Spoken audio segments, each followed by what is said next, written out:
Salam uşaqlar. Bu gün ixtiyari üçbucaqdan davam edəcəyik. Üçbucaqların daxilinə və xaricinə çəkilmiş radiuslardan danışacağıq. İndi isbat edək ki, tərəflərin uzunluqları ABC olan üçbucaq üçün, yəni ixtiyari üçbucaqdan söhbət gedir. Kiçik r 2s bölünsün a plus b plus c. Böyük r isə ABC bölünsün 4s-dir. Əvvəlcə kiçik r-in düsturundan başlayaq. Deməli, bir üçbucaq çəkdim. Tərəfləri A, B və C olsun. Üçbucağın daxilinə də bir çevrə çəkdik. Bu çevrənin mərkəzi, məsəl üçün bu nöqtə olsun. Və buradan tərəflərə doğru radiuslar çəkək. Bu bir radius. Və radius tərəflə 90 dərəcə əmələ gətirsin. Bu bir radius. Bu da tərəflə 90 dərəcə əmələ gətirsin. Bu da bir radius. Onu tam nöqtəsindən çəkək. Bu da bir radius. Bu da tərəflə 90 dərəcə əmələ gətirsin. Bunları da radius olaraq qeyd edək. İndi buradan sonrasına diqqət. Bu üçbucağın mərkəzini, yəni bu üçbucağın daxilindəki çevrənin mərkəzini təpələrlə birləşdirirəm. Mən bunları təpələrlə birləşdirəndə 3 dənə fərqli üçbucaq alınmış olur. Hansı üçbucaqlar? Məsələn, biri bu üçbucaq, digəri bu üçbucaq, digəri isə bu üçbucaq. Və mən bu üçbucaqların ayrı-ayrı sahələrini tapıb toplayacağam. Yəni ki, S bərabərdir. Biz bilirik ki, üçbucağın sahəsi necə tapılır? Hündürlük vurulsun, oturacaq bölünsün yarıya. Yəni 2də 1 AH olaraq tapılır üçbucağın sahəsi. İndi burada bu ştrixlədiyim üçbucağın sahəsi nə olacaq? 2də 1 A vurulsun R. Yəni bu üçbucağın oturacağı A, hündürlüyü isə 90 dərəcə əmələ gətirdiyi üçün R-dir. Eyni məntiqlə, bax, bu ştrixlədiyim üçbucağın sahəsini tapsam, bu üçbucağın sahəsi də 2də 1 BR olacaq.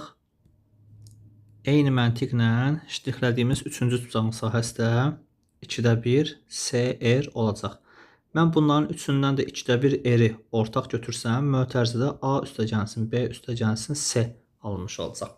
Əslində biz bunu yazmaqla başqa bir şeylə isbat eləmiş olduq. Üçbucağın sahəsi 2də 1 vur perimetr vur daxilə çəkilmiş çevrənin radiusu. Sahəni bu şəkildə tapmaq olur. Belə bir düsturda var. Arada bunu da isbat eləmiş olduq. Demək, ixtiyari üçbucağın sahəsi əgər daxilinə çəkilmiş çevrənin radiusu bilinirsə, 2də 1 vur perimetr vur R olaraq tapılır. İndi biz bunun davamında, yəni buradan R-i tapmaq istəsək, çarpaz olaraq 2-ni S-ə vuracam. Nə olmuş olacaq? R vurulsun perimetr, A üstəgəl, B üstəgəl, C bərabər olmuş olur. 2S. Buradan da nə alırıq? R bərabərdir 2S bölünsün perimetr. A plus B plus C. Kiçik R üçün düsturu isbat etmiş olduq. İndi keçək böyük R üçün olan düstura. Böyük R üçün olan düsturu deməzdən əvvəl əlavə bir qaydanı deyim. Sonra onu başqa bir videoda ispat edəcəm. Deməli, bir üçbucağın tərəfləri A və B olsun. Bu A və B tərəfləri arasındakı bucaqda alfa olsun. O zaman bu üçbucağın sahəsi 2də 1 AB sinus alfa düsturu ilə tapılır. Bunu yaddan çıxartmayaq. Başqa bir videoda bunun isbatını verəcəm. İndi bir üçbucaq çəkək, o üçbucağın xaricində də bir çevrə qeyd edək. Bir üçbucaq var və xaricində bir çevrə çəkilib. Bu üçbucağın tərəfləri ABC olsun. İndi bu çevrənin mərkəzinin təxminən buralarda olduğunu fikirləşib, bu çevrənin bir dənə radiusunu çəkirik. Həmin mərkəzdən keçən, daha doğrusu 2 dənə radiusunu çəkirik, yəni diametrini. Bu hissə də radius olur, bu hissə də radius olur. İndi A və B tərəfləri arasındakı bucaq var ha. O bucaq, yəni bu alfa bucağı. Biz çevrədə keçdik ki, çevrədə eyni bir qövsə söykənmiş daxilə çəkilən bucaqlar bərabər olur. Yəni ki, bu diametrin aşağıda bitdiyi hissə ilə üçbucağın C tərəfini birləşdirəndə bu bucaqla bu bucaq bərabər olmalıdırlar. Bu bucaq da alfa olmalıdır. Və yenə də çevrədə biz diametrə söykənən bucağın 90 dərəcə olduğunu keçmişdik. Yəni bu bucağa da bir dənə 90 dərəcə qeyd edirik. İndi az öncə üçbucaqda dediyim düsturla üçbucağın sahəsini tapmağa çalışaq. Yəni burada verilmiş üçbucağın sahəsi bərabər olmalıdır 2də 1 AB sinüs alfaya. Yazaq 2də 1 AB sinus alfa. Yəni A tərəfi, B tərəfi və aradakı bucağın sinusu. İndi sinus alfanı araşdıraq. Sinus bilirik ki, düzbucağı üçbucaqda qarşı katetə hipotenuza bölmək deməkdir. Bu ştrixlədiyim üçbucağa baxsaq, bu üçbucaqda, yəni bu bir düzbucaqlı üçbucaqdır. Bu üçbucaqda alfa 3-ün qarşı katet C, hipotenuz isə 2R-dir. Yəni lap bax burada kənarda yazaq. Sinus alfa bərabərdir C bölünsün 2R. O zaman bu aşağıdakı düsturda sinus alfanın əvəzinə C bölünsün 2R yazsaq, 2də 1 AB vurulsun. Sinus alfa əvəzinə də yazırıq C bölünsün 2R və buradan da bərabər olmuş olur ABC bölünsün 4R. Buradan da belə başa düşdük ki, üçbucağın sahəsini əgər xarici çəkilmiş çevrən radiyusu bilinirsə, ABC böl 4R düsturundan tapmaq olur. Bu da əlavə bir isbat etmiş olduq. Və buradan da belə bir nəticəyə gəlirik ki, çarpaz vursaq 4SR bərabər ABC olmuş olacaq. Oradan da R tapanda ya da buradan S-lə R-in yerini dəyişə bilirik çarpaz şəkildə. R bərabər olmuş olacaq ABC bölünsün 4S. Bu düsturu da isbat etmiş olduq. İndi digər bir sual. Bütün üçbucaqlarda mı o isbat etdiyimiz iki düsturdan istifadə edirik? Yoxsa fərqli variantlar varmı? Var. Düzbucaqlı üçbucaqda, məsəl üçün, xüsusi düsturlardan istifadə edilir. Hansılar? Məsəl üçün, bax, burada bir düzbucaqlı üçbucağın daxilinə də çevrə çəkmişəm, xaricinə də çevrə çəkmişəm. Birinci düzbucaqlı üçbucağın daxilinə çevrə çəkdiyimizdə radius nəyə bərabər olar? Deməli, baxın, burada qeyd edirəm toxunma nöqtələrini.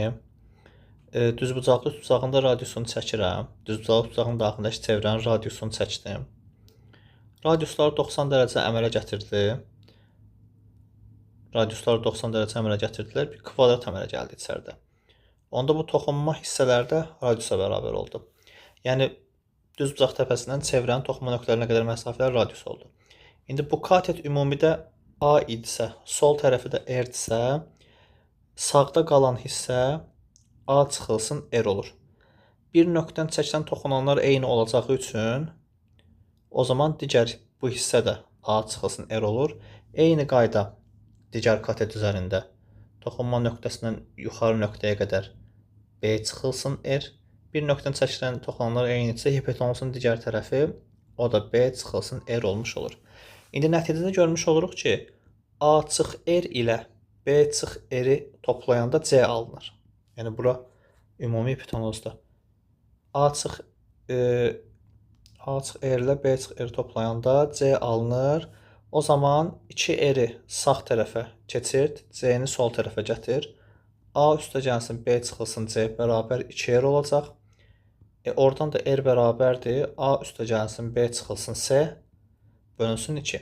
Deməli, düzbucaqlı üçbucaqlarda daxilə çəkilən çevrənin radiusunu tapmaq üçün xüsusi düsturdan istifadə edirik. O düsturda A plus B çıxılsın, C bölü 2.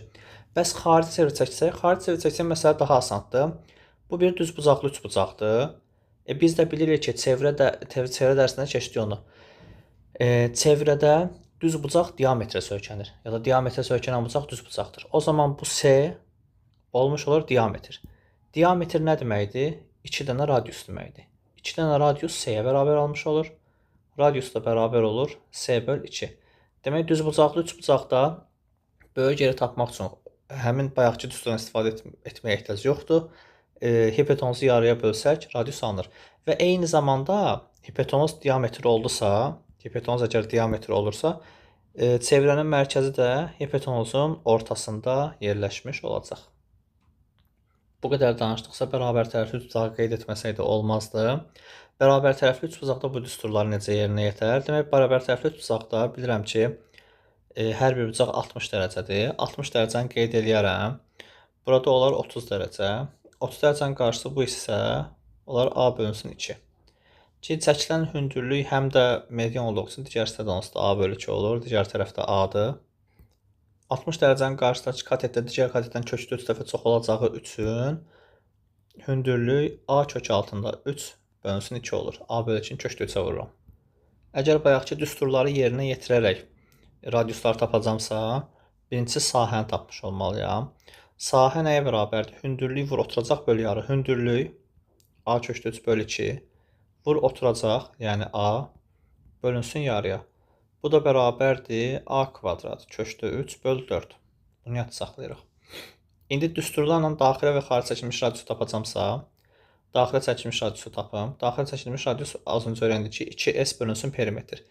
2S, yəni 2 vurulsun A kvadrat kökdə 3 bölü 4 böl perimetr. A üstə gəl A, yəni 3A.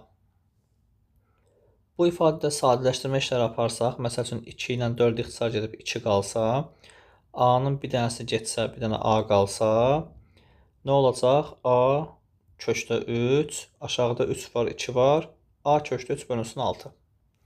Eyni qayda ilə böyük radiusu tapmaq istəsək, böyük radius nə idi? ABS böl 4S. ABS, yəni A vur A kubu böl 4S. 4 vurulsun.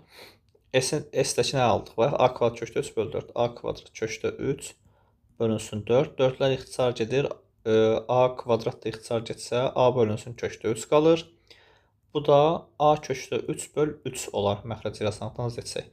Demək, düz bucaqlı, bərabər tərəfli üç bucaqda kiçik radiusun düsturu A kökdə 3 böl 6, böyük radiusun düsturu isə A kökdə 3 böl 3-dür.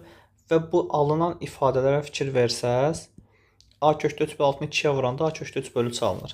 Yəni, böyük radius kiçik radiusdan 2 dəfə böyükdür. Bu da əlavə bir qayda olaraq qalsın kənarda. Amma düstursuz tapmaq istəsəydim, düstursuz tapmaq istəsəm, nə edəcəkdim? Hündürlüyün düsturun A kökdə 3 böl 2 olduğunu bildik. Şəkildən onu silirəm hələlik. İndi mən bunu daxilinə bir çevrə çəksəm,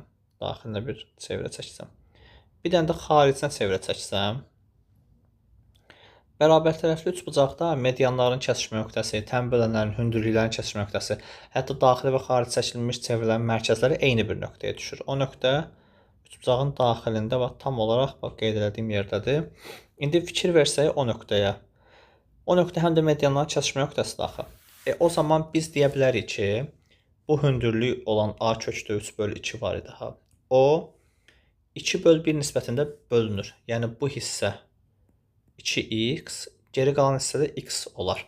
Və həmin nöqtədən təpəyə qədər olan hissə, yəni 2x böyük R olmuş olar. Tərəfə qədər olan hissə isə kiçik R olmuş olar. Kiçik R də x olmuş olar. İndi bunları silək səliqəli şəkildə. O zaman mən bu A kökdə 3 böl 2-ni 2x topla x şəklində yazsam, 2x ilə x-i toplayanda A kökdə 3 bölünsün 2 alınır desəm, onda x bərabər olacaq bunu 3-ə bölməyə. Yəni A kökdə 3 böl 6-ya bərabər olacaq. Demək, nə oldu? Kiçik R bərabər A kökdə 3 böl 6-nı elə buradan da ala bilərik. Və bunu 2-yə vursam, böyük R də A kökdə 3 böl 3 olacaq deyə bilərik. Bununla da bütün üç bucaqlara aid olan bütün isbatları bitirmiş olduq, daxilə xarici çəkən çevrələri. Və ən axırda əlavə bir məlumat da verim ki, böyük R ilə kiçik R-i toplayanda, yəni az öncə burada gördük bu məsələnin əslində. Böyük R ilə kiçik R-i toplayanda bərabər tərəfli üç bucağın ya hündürlüyü, ya medianı, ya da tən böləni alınır.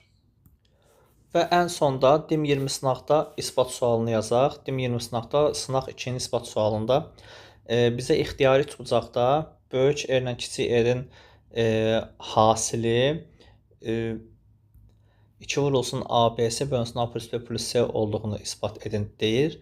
Yanlış da demiş ola bilərəm, amma bu ikisinin hasilini tapaq görək nə alınır cavab. Demək, böyük yerin düsturu nə oldu?